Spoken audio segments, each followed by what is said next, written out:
Hey, everybody, and welcome to the Bear Facts Friday. So thankful that you were able to join us. Just as a quick reminder, we're going to be going through three things. Myself, I'm going to give you kind of the one thing to unpack for the week. Take all the noise down and boil it.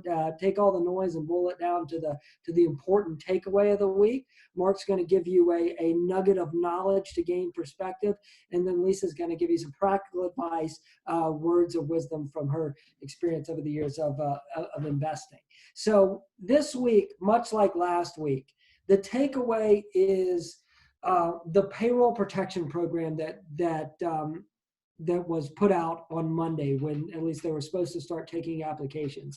And I just want to reiterate to every business owner out there that this is potentially a loan from the government for two and a half months of your payroll that is forgivable if you use that money for the purposes of making payroll, paying rent, paying utilities. Then that loan can be forgiven. So this is really, every business owner should apply for it. And whether you don't use it, you don't have to, you won't be forgivable. You can just give it back to the government. But talk to your banker. Call your banker immediately. If you don't have a banker, then call us and we will help you find one, because this is an important program, and really the only time in my life that that the federal government was really bailing out or giving the potential to bail out small businesses. So I take that away. If you have a business, look into the payroll protection program. And that means even if you're an individual you're the only employee of your business, it is something to explore. The second takeaway is that the market has been, at least as of Thursday at about 3:20, has been very, very resilient this week. We are coming off close to about 20% higher than it was at the lows.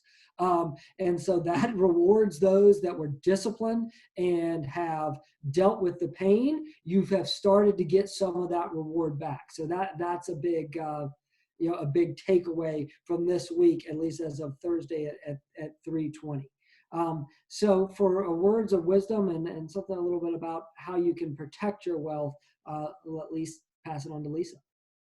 And Kenny, thank you. To piggyback off of what you were saying about the market, the turnaround in the market, one of the things that I know we emphasize in our practice is not to concentrate your wealth in all in one basket. That the greatest risk to your wealth would be making that or having that as the way you invest. One of the things that comes to mind is certainly the most notable is the Enron collapse. The employees were encouraged to reinvest in the company as a sign of their loyalty. They had minimal control over how their 401ks were invested. And so their greatest risk, their greatest exposure was having everything invested in Enron, so that when Enron collapsed, they watched all of their wealth just disappear. So I know what we want to do is to insulate our risk by looking closely at your savings and invest that savings in other places, such as an IRA, a 401k, or other investment opportunities outside of one particular category of savings. Yeah, I think that's very well said. I mean, I think a study is what showed that the greatest risk to the depletion of capital is overconcentration in one asset. And so diversifying is really one of the only free lunches when it comes to investing. Mark, what's your perspective? Yeah, thanks, y'all. I'm going to bring it back to that one word that you had, Kenny, which was resiliency. Because whether it was someone who went through the Enron situation and has some hardship there, or we're all going through Corona right now in some form or fashion, whether it's impacted our health or the health of a loved one, whether it's just totally thrown us for a loop in terms of working from home or potentially being in a position of unemployment. One thing that remains true through time is that we are all resilient in various ways. And so we will get through this together and individually. But when we think about the word resilience, I also want to talk about what we call the financial resilience formula.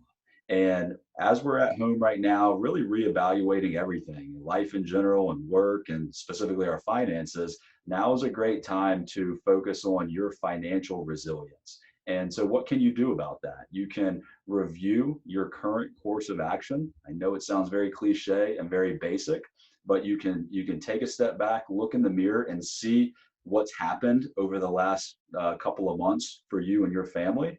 And you can also analyze, well, how did that perform relative to your expectations? And maybe are there things that you should be doing differently going forward, or are there any tweaks or changes that you might make to create even more resiliency for you and your family, and importantly, your financial situation? So that's our perspective for this week.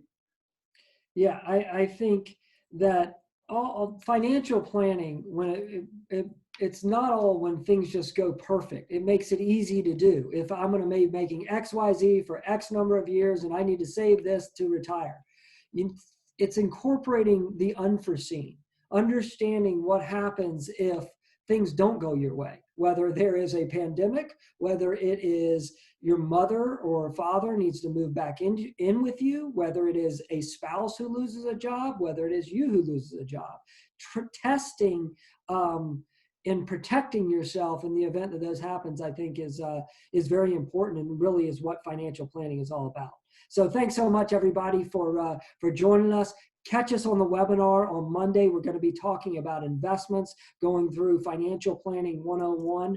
Obviously, this is a very important piece of the financial planning puzzle, and we hope that everybody will be able to join us. Until then, y'all have a great week and great weekend.